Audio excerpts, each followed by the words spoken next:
Hello YouTube and welcome back to another video. This is Champion 2D Rob back again, and I thought I would do a video response. Technically I was tagged by NESnate a while ago, and it's taken me a long time to get around to making this video. I know it's a little bit late, but I thought I would just do it now.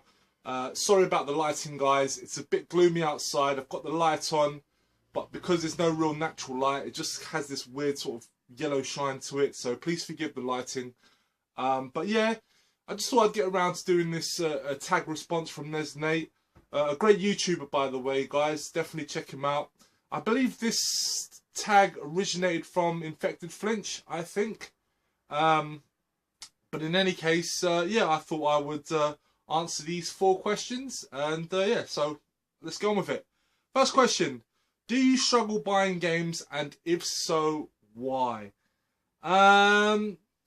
No, not really. I don't really struggle buying games, but I suppose, I mean, if we're talking about, say, Super Nintendo games, which I do sort of pick up now and again, as I'm sort of going for, the games that I'm going for at the moment are quite costly, so in that sense, yeah, I do struggle, because a lot of the games that I want, that are box to complete, go for a lot of money, so in that sense, I do struggle to buy games.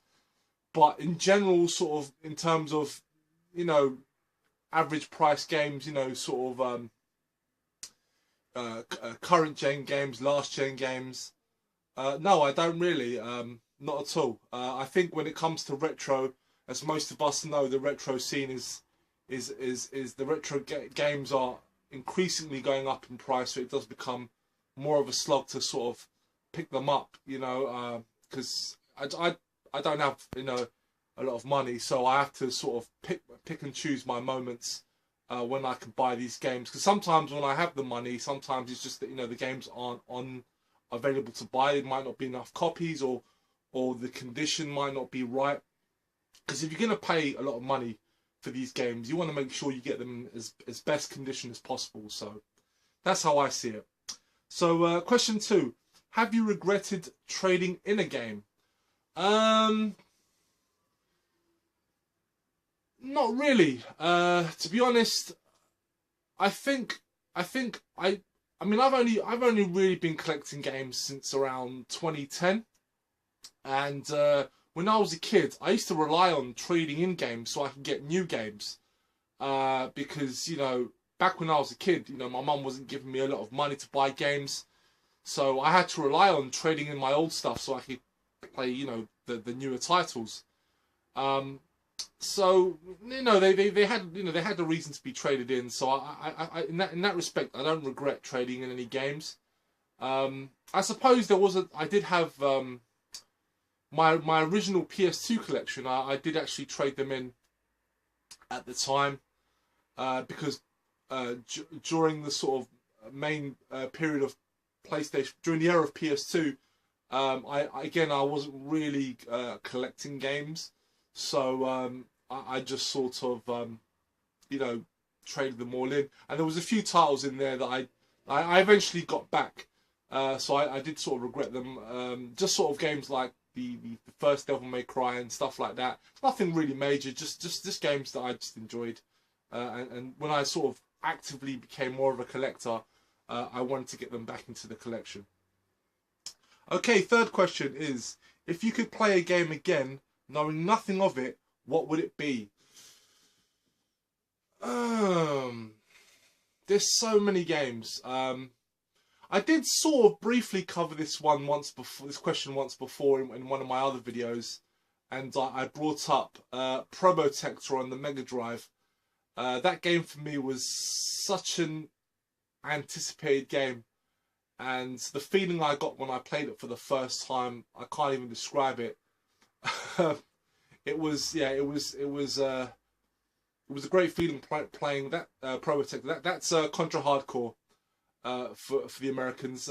Yeah, when I first, cause I was such a fan of Super Contra on the Super Nintendo, that when I was a kid, like, I was so jealous of Super Nintendo owners, because I grew up with the Mega Drive. So when it was coming out, yeah, definitely, I was happy. So I'd say Probotector, but otherwise, if I was to go for a more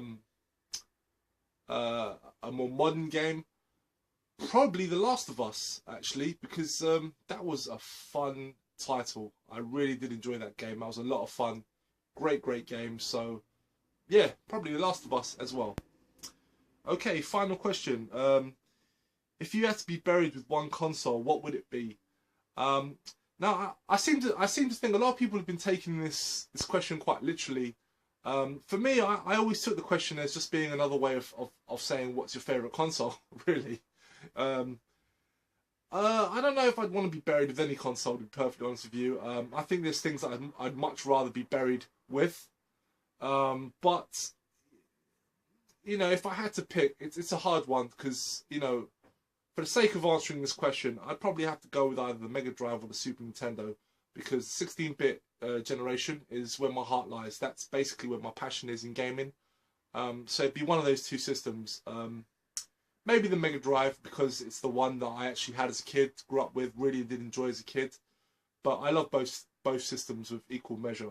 So yeah, so that's basically it. So thank you very much, Nate, for tagging me in the response, and Infected Flinch for, I think, originating the original video. So that's it, guys. I'll be back very soon. So take care. Bye bye.